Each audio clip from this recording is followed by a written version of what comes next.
ગીર સોમનાથથી વાત કરીશું। ગીર સોમનાથ મંદિર ખાતે રામનવમીના પાવન અવસરે ઉજવવા ભક્તોમાં અનેરો ઉત્સાહ જોવા મળી રહ્યો હતો। જે ચૈત્ર સુદ નવમી નિમિત્તે ભગવાન શ્રીરામના પ્રાગટ્ય ઉત્સવને લઈને પ્રભાસ પાટણમાં વિવિધ ધાર્મિક કાર્યક્રમોની તૈયારીઓ શરૂ કરવામાં આવી હતી।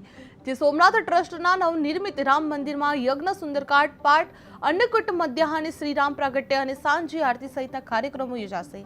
સાથે પ્રભાસ પાટણ અને વેરાવળ સ્થિતમાં પણ રામ જન્મોત્સવ અને ધર્મ શોભાયાત્રાનું આયોજન કરવામાં આવ્યું હતું। જે મોરારી બાપુની રામકથા સહિત સોમનાથ સાથે જોડાયેલા ઐતિહાસિક પ્રસંગો પણ આ અવસરે યાદ કરવામાં આવી રહ્યા છે।